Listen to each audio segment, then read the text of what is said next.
Hey, you beautiful people, how have you been? Mumbai is experiencing torrential rains, and I hope that all of you all are safe and secure in your homes wherever you are.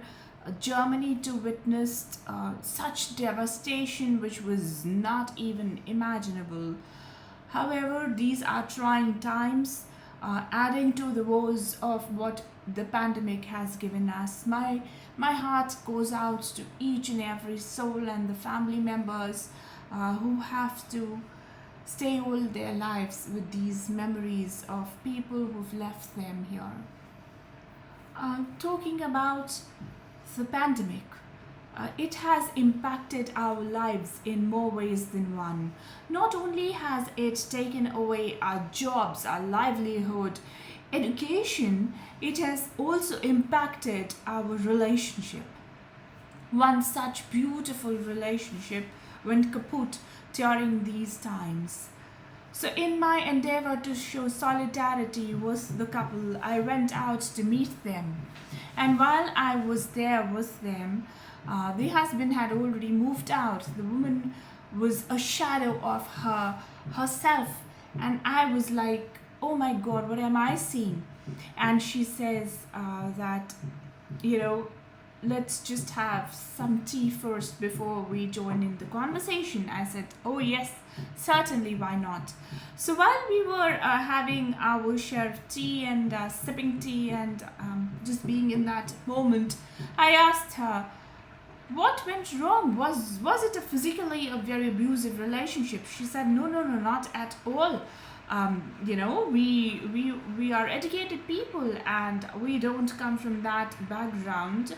And more so, I wouldn't have ever, encouraged it in any form. I said, I get that.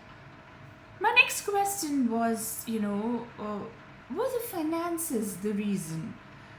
She says, no, he earns handsomely well, and so do I, and our finances were absolutely sorted. We lead a very lavish lifestyle. So then what happened? She said, the love lost. We just are no longer the same people that we knew we were.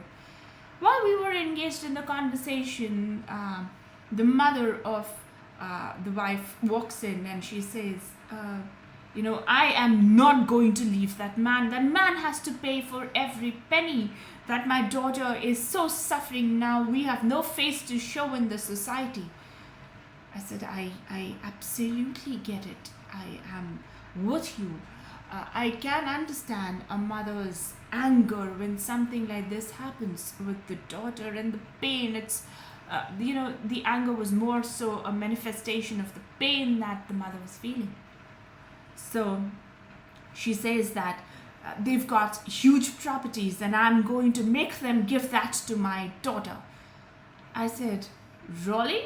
And the daughter was also nodding yes in a very determined way.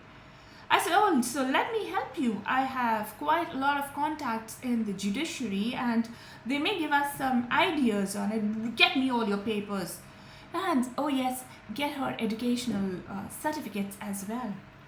So, the mother goes in and comes up with this huge file and two files actually. So one had the papers of all the possessions that they had, and the second one was her certificates.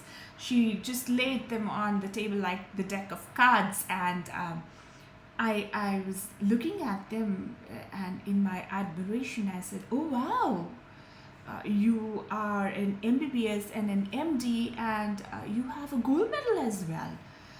With a sense of pride, the mom says, "See, that's what I'm talking about. How do I just leave that boy like that?" I said, exactly, we shouldn't. And then I said, you know what? It's so funny and it's ironically true. All of us can put all our energies and erase off the name from the property papers and get your daughter's name there. But all the educational qualifications that she has, even though she wishes, she cannot willfully will it to her own children. They were looking at me, perplexed. I said, we are investing our energy in something that she can herself earn. Believe you me, in no way am I talking that we shouldn't fight for alimonies. That law was made for people, for women who were completely, dependent on their husband. But here is a woman who is absolutely independent. Then I asked her, "Do you still love him?" She says, "No ways. We've grown apart emotionally." I said, "You don't love him, but you still love his possessions." I think we need to think deeper here. And then I looked at Auntie and I said, "Could you excuse us? I wanted a moment alone with my friend." I said, "Darling, if you really want to fight to get the love back. Work on that. You two were meant to be together. You were so beautiful. There's nothing wrong. This is just a temporary blip in the relationship." She understood. She took my words, tears rolling down her cheeks. We just sat there for some more time, talked about other things, and I left. 2 weeks later, I get this call from her. And I thought, my heart was like, what now? And she said, "You know what? I'm getting on a video call and he is right here with me and we're back together. And all thanks to you, I got him back." I said, "Wow, thank you, God. This is what I love."